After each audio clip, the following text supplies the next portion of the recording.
Don't normally have videos in my cars, but I thought it'd be kind of nice to have one to look back on at some point in the future. So, yeah, don't consider this a review or anything. This is literally just me having a look at the car that I used to own, and I'll watch it back someday. I'm going to cough as well. So anyway, yes, this is Land Rover Defender. What is it? 240D, D240, whatever it is. Didn't put many miles on it, as you can see. 3757. But yeah, it's a pretty good motor. It's got this camera as a mirror, which is kind of cool. So you can go in front of it like this and it doesn't cause any problems. But yeah, it's quite comfy to ride in, I've got to say. Big though, as you can see here, look. There we go, get the whole thing in. Comes with this cool box on the side that I've got a load of junk in. Actually, I need to clear that out for tomorrow because I'm selling the car. So have a look around the back. Always like the lights around the back, they're kind of cool. And then you've got this. Still got some junk in the back. Another cool little feature is you get this little plug socket here. And you can raise and lower the car if you want to load stuff in, which is kind of fun. Nice cover on the spare wheel. And it's got a full-on roof rack, which I never ever used. And all it does is just literally rob you of fuel economy. So yeah, that's fun. Around the front of the car. I'm sure when I'm watching this back in 10 years' time, I think this is really, really boring. This is the decal for the bonnet, but I never installed it, but I've put it in because it needs to be part of the sale. There's the back seats. Oh, hang on, let's do the view. Oh, can't do the view from the sunroof because it's not open. Hang on. Let's see if I can do that. Let's have a look at some of the electronics as well while we're in here. So, push to start. Classy music there. Got the map and that on the dash. Right, so what we're going to do is we're going to go... There we go, right. So that's a pretty good view out the top, I'd say. It's not bad. And then... He's doing this because I'm... Shut the door. Right, if I... put the roof back. There we go. Making a few noises because of the rain and the leaves and whatever. That's as far as it will open. But as you can see, you get quite a good view out to the top. And then we're going to shut the whole thing up again. Have a quick look on... hang on the computer. Let's look at some cool stuff there. Where's the cameras? Hang on. Camera button. There we go. So I haven't shut the other door, so that's why you haven't got the full 360 view, but it lets you see the car from the outside, which is really, really handy for parking. Again, not everything's working because of the door being open, but there you go. It's kind of cool. Can't think what else there is to show. Stuff on the dash, not on the dash, on the steering wheel. I always thought these bolts being here and the metal being here is kind of cool. It's the same, colour as the outside. There's dash. Got my dash cam. That's going to have to come out, but I'm leaving that in till last thing because you never know what's going to happen. Let's start the bloody thing. Hang on. Here we go. There we go. All good. Now I can actually turn the steering wheel. It's got stuff to stay in lanes, your cruise control, speed limiter, heated steering wheel, which is obviously very, very nice. I have no idea what that button does. I don't think I ever programmed it, and this is the voice stuff, which just sucks. So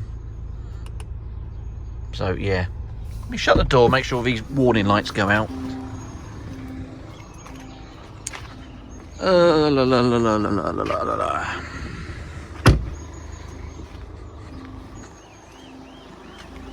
Let's just do another view around the front. There we go. I do like how the letters are in black on this. Looks good. There's a few bits of leaves and stuff off the tree on there. You can't stand on these, by the way. Looks like you can, but you cannot. The dealer said do not stand on them. Right, let's shut the door. So there we go. Now we get the full camera experience there, which is kind of fun. Yeah, it comes with, you know, DAB radio and all that type of stuff. There's even some apps, tune in. It used to have Spotify, but they got removed on a software update, which is kind of annoying.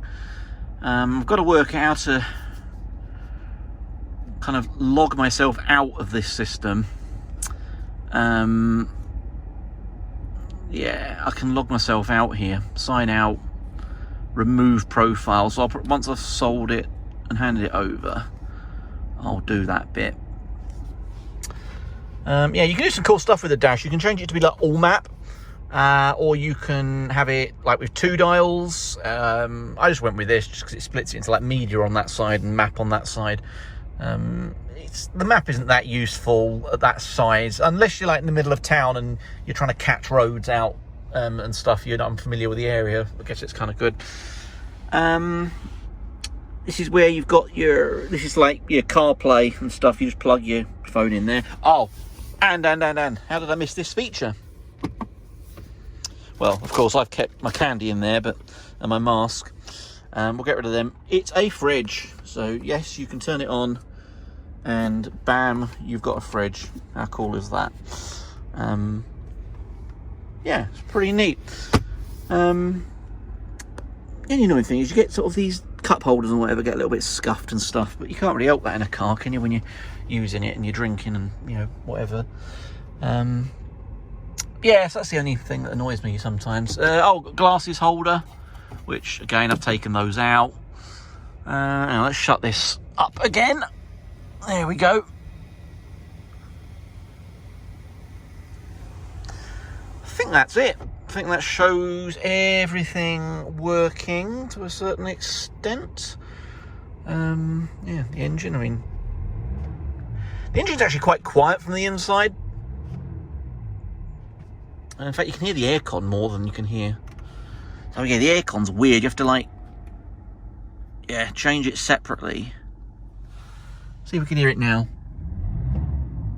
Yeah, I don't know if that'll come out on the thingy, but either way, there you go. Oh, and it's got like the cameras, not cameras, they kind of tell if someone's next to you or not, if you can sort of, you know, move into the left lane or the right lane. They also auto dim, which is kind of a weird experience. You're going along and suddenly the mirror is dark, but there you go, that's kind of cool. I think that's enough. I don't think I'm going to want to see more than that when I'm looking back, reminiscing in the past. But if you watch this and, you know, for some reason you're interested in Defender, I hope you enjoyed it. Or if you even end up owning this Defender one day, maybe you'll also find it interesting. In fact, actually, I need to go in here and take stuff out of the glove box as well. So yeah, there's all these little cubby holes that you just forget to look at. So yeah. Oh, these are called, I think they're called Alpine Windows or something. It's so that you can like look up at the sky. They're reminiscent of the old Defenders from the old days. They're kind of cool, but yeah, they're the sort of thing that get people's attention, but they're absolutely useless in actual, you know, day-to-day driving. Even passengers in the back can't look out of them really, because it's not 7-seater or anything.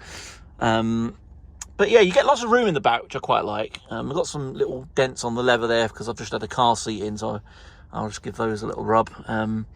But yeah, that's just part and parcel of using a car. Right, I think we'll leave it there then. Yeah, I can't think of anything else. Coming up to the 10-minute mark anyway, so let's get the engine switched off. And it's ready for its little journey tomorrow. So yeah. Au revoir.